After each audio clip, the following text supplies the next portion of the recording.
Hi, welcome to Movie Review Mom. I'm the mom and I review the movies. And today the movie I'm reviewing is called The Valet, this romantic comedy remake of the 2006 French film is now available on Hulu. It's rated PG-13 and is 2 hours and 4 minutes long.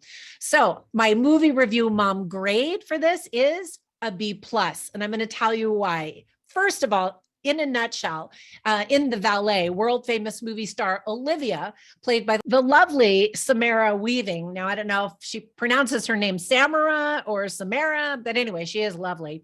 She faces a PR disaster when a paparazzi snaps a photo of her with her married lover, Vincent Royce, played by Max Greenfield. I just got such a kick out of him in the popular TV show New Girl. I don't know if you ever saw that, but check that show out. It's pretty cute.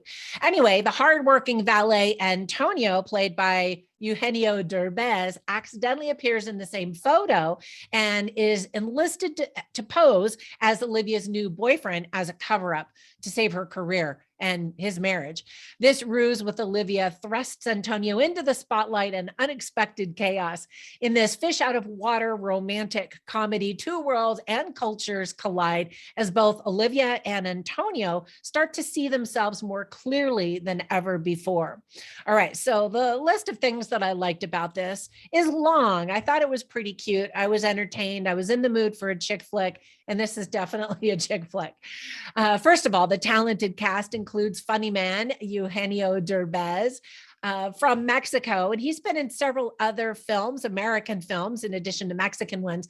And I think he's adorable and just so likable, and he is that in this movie as well. As I mentioned, it also includes a beautiful Samara Weaving, Max Greenfield, Amari Nolasco, Marisol Nichols, and Betsy Brand. The opening sequence that shows the valet riding his bicycle through town perfectly illustrates the colorful and diverse neighborhoods of Los Angeles. And Los Angeles is kind of one of the characters in the movie. And so that's kind of fun. And the Mexican culture is also highlighted, spotlighted really in the movie. I was actually an exchange student in Mexico back when I was 16 years old.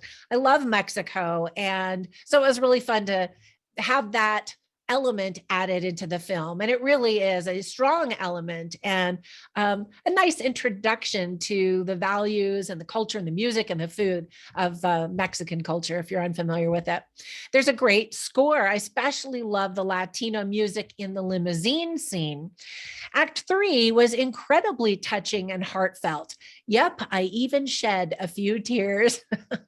I mean, what's a chick flick without shedding a few tears? The film was lovingly dedicated to Carmen Salinas.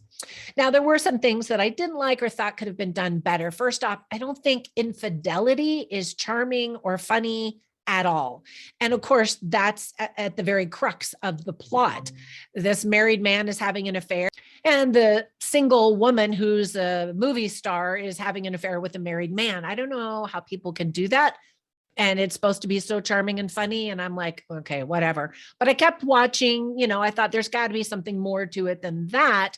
And there is, and I appreciated that.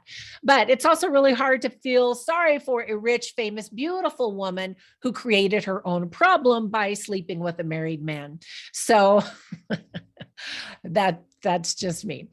Despite a few surprising, heartfelt moments, the story is very predictable. So let me give you some tips for parents. I think kids are going to be really bored, and because of the content, I think it's probably inappropriate. There is some inappropriate humor about intimate relations and body parts. Spanish is often spoken with subtitles that need to be read to understand what's going on in some scenes. And there is some profanity, including several silently mouthed F-bombs.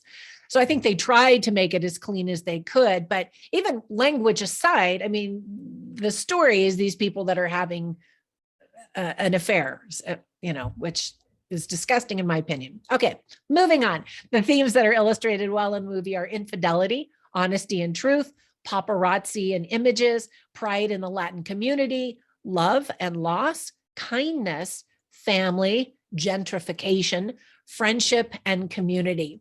So I always write down funny lines and interesting lines, and I have them all on my written review at moviereviewmom.com. So run over there and check those out.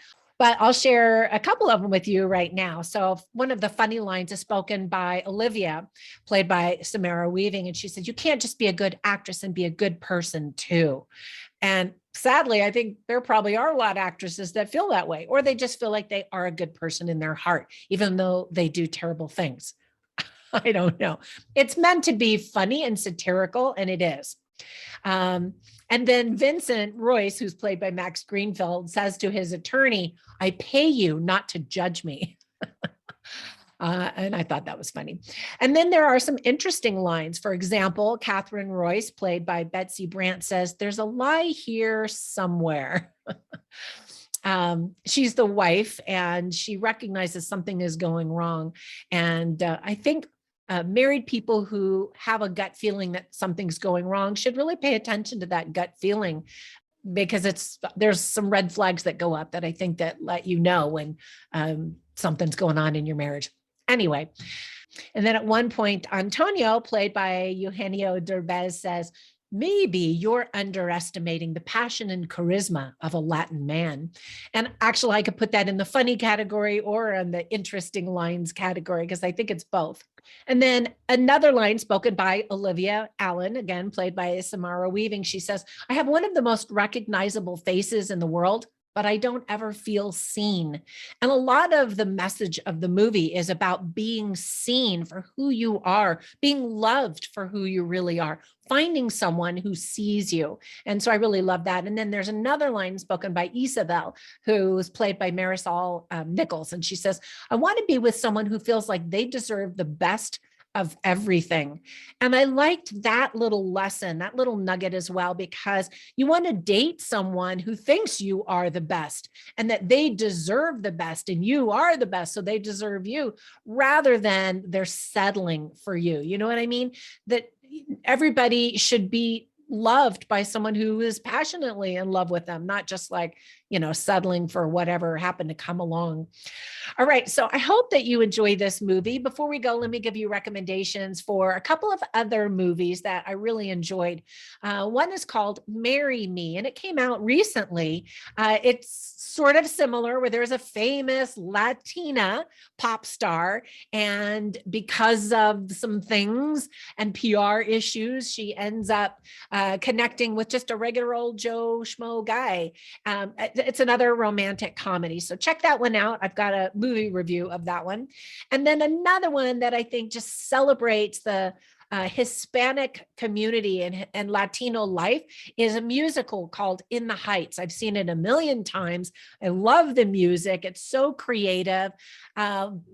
By Lin-Manuel Miranda, no less.